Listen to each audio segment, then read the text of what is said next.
Now we will calculate the second step of the weighted average cost of capital, where we will find the weight of each source of capital into the total pool of capital.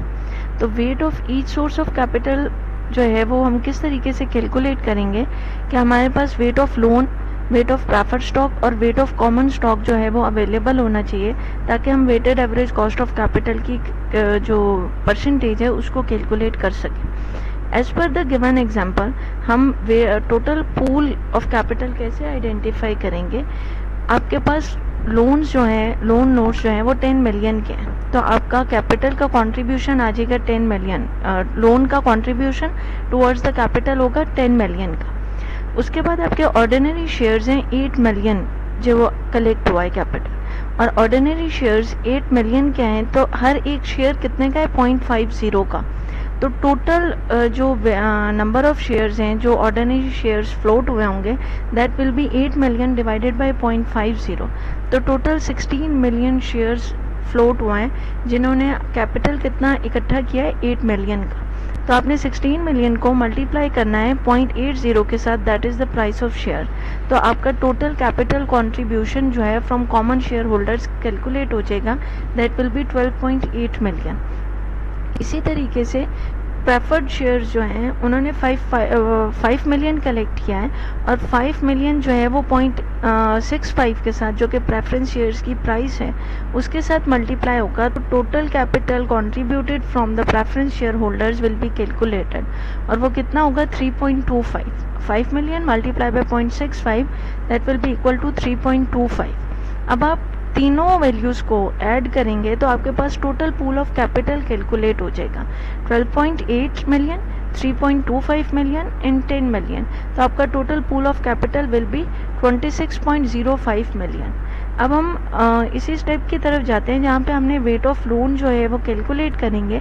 हम 10 million को divide करेंगे 26.05 million जो कि total pool of capital है, तो हमारे पास weight of loan calculate हो जाएगा एज 0.3838।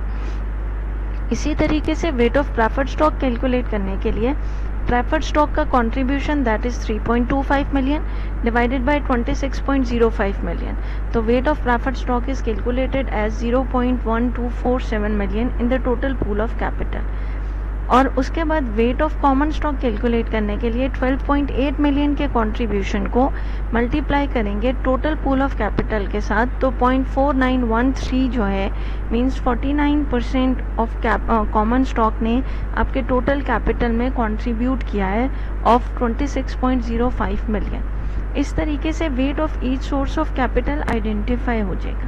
अब हमारे पास दोनों स्टेप्स जो हैं cost of each source of capital and weight of each source of capital जो है वो कलेक्ट हो गया।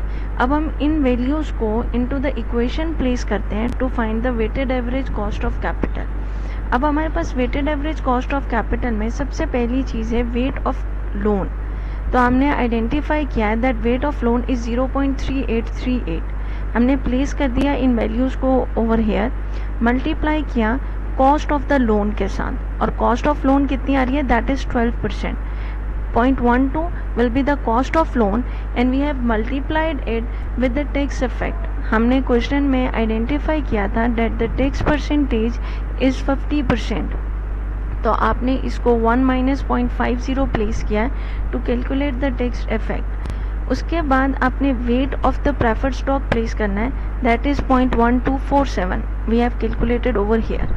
इसके बाद आपने इसको कॉस्ट ऑफ कैपिटल के साथ मल्टीप्लाई करना है प्रेफर्ड स्टॉक, दिस इज 15.30%, और इसको परसेंटेज से रिमूव कर देंगे तो 0.153 कैलकुलेट हो जाएगा। इसी तरीके से weight of common stock 0.4913 will be multiplied by the cost of common stock that is 26.56%, और आप 26.56 को डिवाइड करेंगे 100 के साथ तो 0.2656 कैलकुलेट हो जाएगा। अब इन तीनों टर्म्स के साथ जो कि हमने कैलकुलेट किए हैं, wait of loan multiply by cost of loan, wait of preferred stock multiply by cost of preferred stock, wait of common stock multiply by cost of common stock को कैलकुलेट करेंगे तो हमारे पास ये नंबर्स कैलकुलेट हो जाएंगे। इन तीनों numbers को add कर दें that will be calculated in the form of 0.1724। तो आपकी रिजल्टेंट वैल्यू आएगी 0.1724। और आप इसको परसेंटेज कैलकुलेट करेंगे तो weighted average cost of capital की परसेंटेज कैलकुलेट होगी 17.24%। इट मीन्स द टोटल जो आपका कैपिटल एक्वायर हुआ है ऑफ 26 मिलियन, जो आपके पास टोटल कैपिटल एक्वायर हुआ था 26.05 मिलियन, उसको एक्वायर करने के लिए बिजनेस को जो weighted average cost of capital face करनी पड़ रही है या आपको बिजनेस को बेयर करना पड़ रही है कॉस्ट, दैट इज 17.24%। इसका मतलब है तीनों सोर्सेज की जो कॉस्ट होगी उसकी वेटेड एवरेज कैलकुलेट होगी, दैट विल बी 17.24%। और business weighted average cost of capital को क्यों कैलकुलेट करता है? To find the best possible combination जिसमें मैक्सिमम कैपिटल जनरेट करे from the different sources of capital at the minimum cost.